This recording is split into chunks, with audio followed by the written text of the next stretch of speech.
पैसे वाले बाबू मेरा बजट बना दो, पैसे वाले बाबू मेरा। वेलकम टू आयुर्वेदी दोस्तों, और पढ़ेंगे हम गवर्नमेंट बजट। सर दो टर्म हमारी होती है, एक आता है गवर्नमेंट लेके आती है इकोनॉमिक सर्वे, और दूसरा होता है बजट। तो सर इकोनॉमिक सर्वे में ये बोला जाता है कि गवर्नमेंट ने प्रीवियस ईयर में क्या क्या खर्चा किया है और क्या क्या हमारी इकोनॉमी पे खर्चे की वजह से क्या हमारा इम्पैक्ट पड़ा है, इसकी एनालिसिस होती है इकोनॉमिक सर्वे में। ओके। और बजट क्या होता है कि अपकमिंग ईयर का एक साल का जो भी खर्चा होना है उसका लेखा जोखा हमारा बजट में दिया जाता है। ओके। अब सर देखिए, बात ये है कि बजट पढ़ने से पहले हम याद रखते हैं पूरे हम कंट्री को एक यूनिट देखेंगे तो थोड़ा गड़बड़ होगा, तो हम एक फैमिली को एक यूनिट की तरफ देख लेते हैं। ठीक है। तो सर आपकी फैमिली होती है तो आपको पता होता है कि बनिए के पास कुछ पैसा आपको लेके जाना पड़ता है, उससे कुछ खरीद फरोख्त करनी पड़ती है। ठीक है। और उस फैमिली में कुछ पैसा कोई वहाँ पे हेड ऑफ फैमिली या उस फैमिली मेल फीमेल मेंबर कुछ कमाते हैं, तो कुछ उनका रिसिप्ट होता है तो कुछ उन पे एक्सपेंडिचर होता है। इसी का एक फैमिली की तरह हम देखेंगे बजट को तो हमारा पूरा ये समझ आ जाएगा। तो सर आप देख सकते हैं कि यहाँ पे जो गवर्नमेंट क्या करती है कि पेमेंट रिसीव करती है और पेमेंट मेड जो होता है, ठीक है, कुछ पैसा कमाया कुछ पैसा खर्च किया, ये इसका एक साल का अपकमिंग जो डाटा प्रेजेंट किया जाता है वो बजट में किया जाता है। सर दूसरी बात, क्या बजट वर्ड हमारा कॉन्स्टिट्यूशन में लिखा है? नहीं, हमारा जो बजट वर्ड है ये हमारा कॉन्स्टिट्यूशन में नहीं लिखा है। बेसिकली लिखा हुआ है हमारा एनुअल फाइनेंशियल स्टेटमेंट। ठीक है। और ये गवर्नमेंट जो बजट बनाती है ये हमारा बनाया जाता है मिनिस्ट्री ऑफ फाइनेंस जो है, उसके गवर्नमेंट ऑफ इंडिया के अंदर जो मिनिस्ट्री ऑफ फाइनेंस है ये बनाती है। और इसमें जाता है, इसमें हमारा फाइनेंस मिनिस्टर प्लस जो हमारे चीफ इकोनॉमिक एडवाइजर हैं अरविंद सुब्रमण्यम, ये मिलकर बनाते हैं। और फाइनेंस मिनिस्ट्री के अंदर हमारा एक डिपार्टमेंट होता है इकोनॉमिक अफेयर्स का डिपार्टमेंट होता है, ये हमारा बजट बनाती है। सर अगली बात होती है गवर्नमेंट बजट किस तरह से बनाया जाता है। तो देखिए, आपको यहाँ पे देख सकते हैं कि एक तरफ रिसिप्ट होता है, एक तरफ एक्सपेंडिचर होता है। रिसिप्ट में क्या होगा sir? Capital receipt, revenue receipt. Expenditure में क्या होगा? Capital expenditure, revenue expenditure. Sir यहाँ पे कैपिटल और रेवेन्यू की बात आ रही है। ओके। तो कैपिटल रिसिप्ट हो या एक्सपेंडिचर, उसमें क्या होता है कि जहाँ कैपिटल नाम आता है ना, वहाँ पे क्या करते हैं कि हम कुछ कैपिटल गुड्स बनाते हैं। एग्जाम्पल के तौर पे फैमिली का हम देखते हैं, तो सर आप कोई एक प्लॉट खरीद लो जिसपे आपकी क्या हो रहा है, कोई इकोनॉमिक एक्टिविटी हो रही है, तो ये आपका कैपिटल में आएगा। लेकिन आपने कुछ नमक तेल खरीद लिया, खाना रोजमर्रा की जिंदगी में कुछ पैसा आपने खर्च किया, वो रेवेन्यू में आता है। ऑलमोस्ट जो रोजमर्रा की जिंदगी में पैसा खर्च हो जाए वो हमारा रेवेन्यू में आता है। जैसे 100 रुपये आपने टैक्स दे दिया, ठीक है। जैसे डिफेंस में खर्चा कर लिया गवर्नमेंट ने, उसके बाद हमारा जो सर्विस दे रहे हैं हमारे गवर्नमेंट ऑफिशियल्स, उनको पैसा दिया। तो जो एक्सपेंडिचर है जो नॉन इकोनॉमिक एक्टिविटी में यूज हो रहा है, ये रेवेन्यू में आता है। और कैपिटल एक्सपेंडिचर में जैसे ऐसी चीज है कि आपने क्या किया कि आपने कुछ शेयर्स खरीद लिए किसी कंपनी के, तो क्या कर रहा है, वो कैपिटल आपका इन्वेस्टमेंट है जो आपको इकोनॉमिक एक्टिविटी क्रिएट कर रहा है। ये डिफरेंस होता है हमारे कैपिटल में और रेवेन्यू में। सर अगली बात ये होती है कि हमारे बजट के कुछ टाइप्स होते हैं, जैसे कि बैलेंस बजट क्या होता है, सरप्लस बजट क्या होता है और डेफिसिट क्या होता है। सर बैलेंस बजट ये है कि आपके घर में 100 रुपये आपने कमाया और 100 रुपये खर्च कर दिया, मतलब कि अब आपका बैलेंस है, जो नेट रिसिप्ट हुआ वही आपका एक्सपेंडिचर भी हो गया, मतलब आपका ना सरप्लस हुआ ना आपका घाटा हुआ। सरप्लस बजट क्या है कि सर आपने क्या किया कि गवर्नमेंट ने लगाया 100 रुपये लेकिन कमाया 102 रुपये। एक्सपेंडिचर भाई का 100 रुपये था लेकिन रिसिप्ट जो हुआ उसका रिटर्न जो मिला 100 रुपये का 102 रुपये मिला, तो 2 रुपये का उसमें क्या हुआ, सरप्लस हुआ। उसके बाद डेफिसिट बजट क्या होता है सर कि हमारा 100 रुपये हम लगाते हैं लेकिन हमें 98 रुपीज़ का ही रिटर्न मिल रहा है, तो 2 रुपये का हमारा क्या हुआ, डेफिसिट हुआ वहाँ पे। सर देखिए, कुछ कॉन्स्टिट्यूशनल प्रोविजन है और कुछ हमारे स्टैट्यूटरी हमारी प्रोविजंस हैं। देखिए सर क्या हुआ, कॉन्स्टिट्यूशन प्रोविजन में ये है कि आर्टिकल 112 में हमारा आता है एनुअल फाइनेंशियल स्टेटमेंट। इसको हम अब से AFS बोलेंगे, AFS, ठीक है, एनुअल फाइनेंशियल स्टेटमेंट जो हुआ। इसके बाद डिमांड फॉर ग्रांट्स, ये हमारा आर्टिकल 113 में बोला गया है। अप्रोप्रिएशन बिल आर्टिकल 114 का पार्ट 3 में बोला गया और फाइनेंशियल बिल 110 में बोला गया है, ठीक है। तो हमारे कॉन्स्टिट्यूशन में जो नाम लिया गया है ये बजट का नाम नहीं लिया गया है, एनुअल फाइनेंशियल स्टेटमेंट का नाम लिया गया है।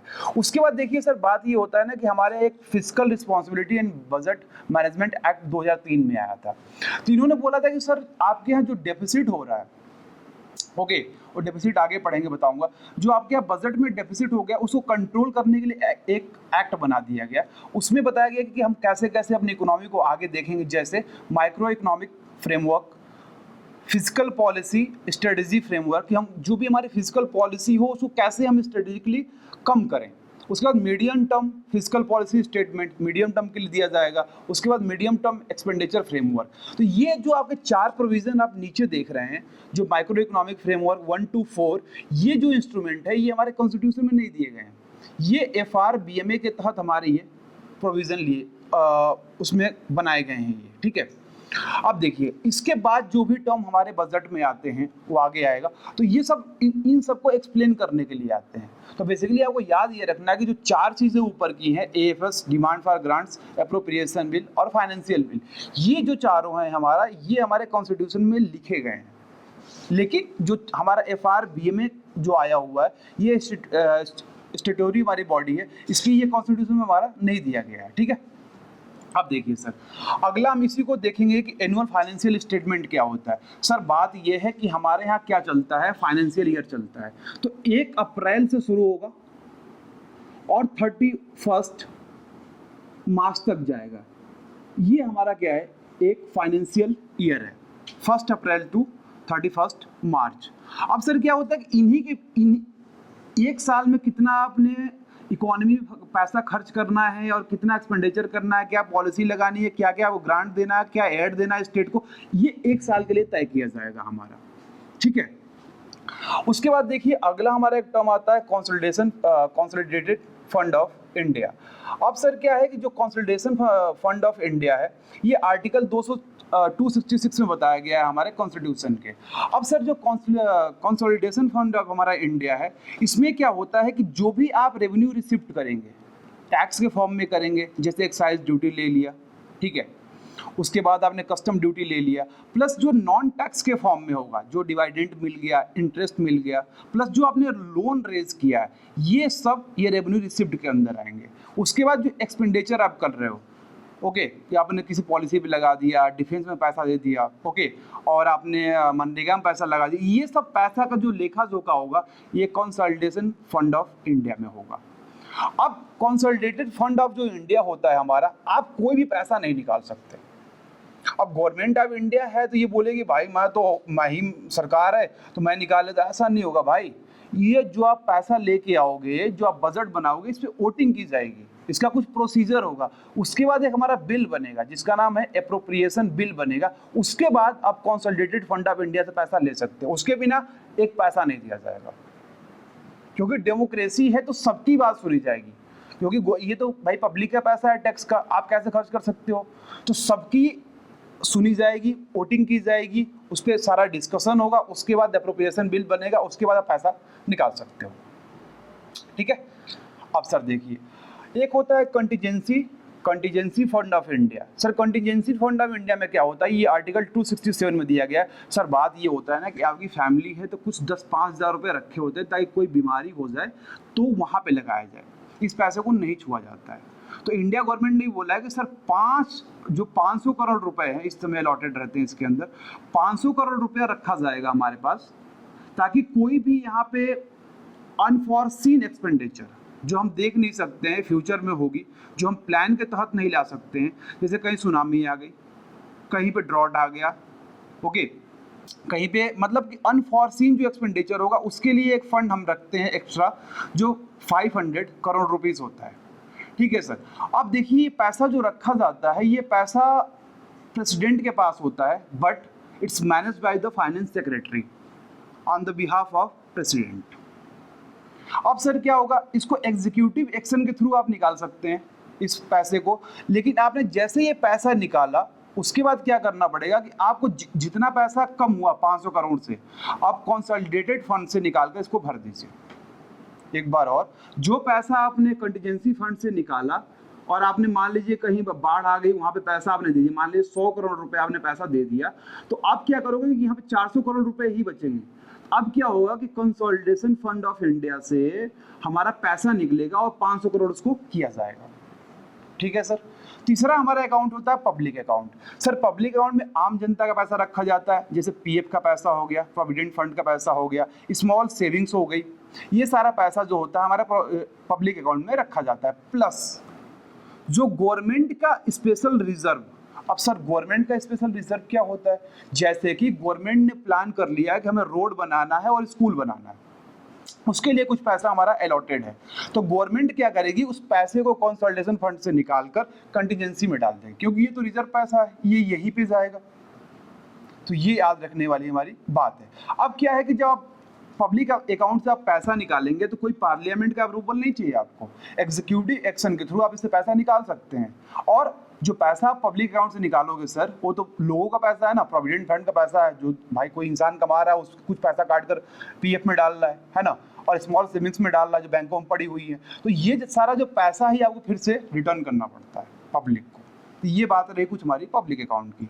सर अगली बात आती है कि रेवेन्यू रिसिप्ट और एक्सपेंडिचर, मतलब अगला टॉपिक हमारा ये होगा कि हमारा रेवेन्यू डेफिसिट कितना हो रहा है, क्या होता है, और इफेक्टिव रेवेन्यू डेफिसिट क्या होता है, इसके बारे में हम पढ़ेंगे आगे। ओके, अब देखिए सर, जो हमारा रेवेन्यू रिसिप्ट होता है ये कोई गवर्नमेंट पे लायबिलिटी नहीं होती। क्यों? क्योंकि बेसिकली ये टैक्स और नॉन टैक्स, अभी आगे फुल इसका एक्सप्लेनेशन आएगा कि रेवेन्यू रिसिप्ट क्यों हमारी लायबिलिटी नहीं होती, लेकिन जो कैपिटल हमारा रिसिप्ट होता है ये हमारी कहीं ना कहीं लायबिलिटी होती है। तो जो भी टैक्स होगा नॉन टैक्स में, जैसे आपका डिवाइडेंट हो गया, लोन डिवाइडेंट हो गया, इंटरेस्ट जो आपको मिल रहा है, जो आपने लोन दिया हुआ, तो ये हमारे गवर्नमेंट पे लायबिलिटी नहीं होती। ओके, जो रेवेन्यू रिसिप्ट होता है। और रेवेन्यू एक्सपेंडिचर जो आप बता दिया, आपको रोजमर्रा की जो जिंदगी है, आपकी तेल, नमक, साबुन, बियर, सिगरेट जो खरीदनी है, बीड़ी, ये सब आपको रोजमर्रा की जिंदगी में रेवेन्यू हमारा एक्सपेंडिचर किया जाता है। तो सर देखिए यहाँ पे, अब देखिए जो हमारा बजट बनता है इसको दो पार्ट में बनाते हैं सर। एक बनाते हैं जो हमारी रोजमर्रा की जिंदगी है उसके लिए, जिसको हम बोलते हैं रेवेन्यू बजट, और दूसरा पार्ट होता है उसका, वो होता है capital budget. Sir revenue budget मतलब कि हमें खाने कमाने, मतलब रोज की जिंदगी में कुछ खर्च करने के लिए पैसा चाहिए, और रेवेन्यू बजट से आता है। और कुछ एसेट बनाने के लिए जो हमारी इकोनॉमिक एक्टिविटी में पार्टिसिपेट करे और कुछ बेनिफिट बना के दे, वो होता है हमारा कैपिटल बजट। अब सर देखिए रेवेन्यू बजट की बात करेंगे इसमें, ठीक है। तो रेवेन्यू बजट में आप देख सकते हैं कि ये जो मेनली एक्सपेंडिचर होता है ये नॉन इकोनॉमिक एक्टिविटी पे होता है, बट इसमें हम क्या करते हैं, एड भी देते हैं, किसको, स्टेट को और यूटीज को। अब जब आप एड देंगे स्टेट और यूटीज को, तो ये जरूरी नहीं है कि हमारा स्टेट उसको केवल खाने पीने में खर्च करे, उससे वो इकोनॉमिक गुड्स भी बना सकता है। तो आप देखिए यहाँ पे कि रिसिप्ट क्या क्या होता है हमारा रेवेन्यू में। तो सर आप रेवेन्यू में जो रिसिप्ट देखेंगे तो यहाँ पे tax levied by the union government, जितने भी टैक्स हैं, custom duty, excise duty, VAT, SAT, जो भी आप ले लो, जो हमारा यूनियन वहां पे लगाती है, यूनियन गवर्नमेंट, ये टैक्स जो लेविड होंगे ये हमारे आएंगे रिसिप्ट में। प्लस जो नॉन टैक्स है, नॉन टैक्स में दो टर्म हमारा इंपॉर्टेंट है, एक है डिवाइडेंट और दूसरा है इंटरेस्ट। सर डिवाइडेंट क्या होता है कि आपको पता है कि हमारी जो इकोनॉमी है मिक्स्ड इकोनॉमी है। मिक्स्ड इकोनॉमी होने का मतलब कि यहाँ प्राइवेट प्लेयर भी हैं और हमारे पब्लिक भी है। पब्लिक मतलब गवर्नमेंट भी यहाँ पे काम करती है। सर प्राइवेट प्लेयर का तो जो फायदा होगा लेके चला जाएगा, लेकिन जो पब्लिक का पैसा लगा हुआ है, गवर्नमेंट ने जो पैसा लगाया है, उस पर तो कुछ हमारा आ रहा होगा डिवाइडेंट। जैसे जो हमारे पीएसयूज हैं, एनटीपीसी हैं, ओके, आईओसीएल है, तो जो पीएसयू का पैसा डिवाइडेंट हमारा आ रहा है, ये हमारा किस में आएगा, रिसिप्ट में आएगा। किस रिसिप्ट में, रेवेन्यू रिसिप्ट में। प्लस हमने मान लीजिए हमने 100 करोड़ रुपए बांग्लादेश को दे दिया 5% के ब्याज पे, तो हर साल जो ब्याज आएगा ये भी इसमें किस में जुड़ेगा, हमारा रेवेन्यू रिसिप्ट में। सर ये तो बात होगी हमारे रिसिप्ट की। एक्सपेंडिचर क्या है, तो सर देखिए जो नॉर्मल फंक्शन है कि भाई गवर्नमेंट, जो हमारे सर्विस करने वाले लोग हैं गवर्नमेंट के लिए, उनको पैसा देना, उनको सैलरी देना, ओके। प्लस जो हम एड दे रहे हैं स्टेट को, यूटीज को, प्लस फॉरेन को, लोन नहीं दे रहे हैं सर, लोन की बात नहीं होगी रेवेन्यू में, ना ना ना ना, इसमें केवल एड की बात होगी। Plus interest paid on the जो हमारा डेट हमने बनाया है, जो हमने मान लीजिए वर्ल्ड बैंक या कहीं से भी हमने डेट लिया है, तो भाई फ्री में तो पैसा मिलेगा नहीं, आपको मिलेगा आपके उस पर इंटरेस्ट लगेगा। तो इंटरेस्ट पेमेंट जो होगा ये भी रेवेन्यू में आएगा, प्लस जो आप सब्सिडी दे रहे होंगे यूनिलैटरली जो गवर्नमेंट देती है पुअर सेक्शन को सब्सिडी, ये भी हमारा आएगा रिसिप्ट में। तो सर देखो, ये रिसिप्ट जो हुआ रेवेन्यू का रिसिप्ट माइनस जो एक्सपेंडिचर हुआ, इसको मैं घटा दूंगा तो मेरा आ जाएगा रेवेन्यू डेफिसिट। ओके, अब रेवेन्यू डेफिसिट तो आया हुआ है, लेकिन सर जो स्टेट को हमारा एड गया हुआ है, पैसा गया हुआ है यूटीज को, ये क्या होगा कि वहां पे भी कैपिटल फॉर्मेशन होगा। तो सर इसको मैं यदि घटा देता हूं तो हमें क्या मिल जाएगा कि अब प्योर, एकदम प्योर कितना खर्च किया हम अपने रोजमर्रा की जिंदगी पे, ये मिल जाएगा। तो सर इसीलिए जो कैपिटल क्रिएशन हुआ है ग्रांट्स में, उसको घटाने के बाद हमारा मिलता है इफेक्टिव रेवेन्यू डेफिसिट। ओके, तो सर आप देखो यदि रेवेन्यू डेफिसिट, हमारा रेवेन्यू डेफिसिट में क्या होता है सर कि आपने देखिए रिसिप्ट कम मिला, खर्चा आपने नॉर्मल फंक्शन पे ज्यादा कर दिया, तो रेवेन्यू डेफिसिट बहुत खराब चीज है। रेवेन्यू डेफिसिट खराब इसलिए कि आप कैपिटल फॉर्मेशन के लिए पैसा खर्च करें, उसमें डेफिसिट आए तो कुछ बात बनती है, ओके, लेकिन खाने पीने में पैसा खर्च कर दो और वो भी उतना कमा ना पाओ, तो ये तो गलत बात है ना भाई, है ना। तो ये हमारी बात है कि रेवेन्यू डेफिसिट हमारे लिए बहुत घातक होती है हमारे इकोनॉमी के लिए, और उसको मोर प्रिसाइज टर्म में किसमें देख सकते हैं, इफेक्टिव रेवेन्यू डेफिसिट में। सर अगला, अभी आपको रेवेन्यू बजट बता दिया, अगला हमारा जो बजट आएगा वो कैपिटल बजट होगा। सर कैपिटल बजट में जो होगा हमारा लोन रेज किया जाएगा।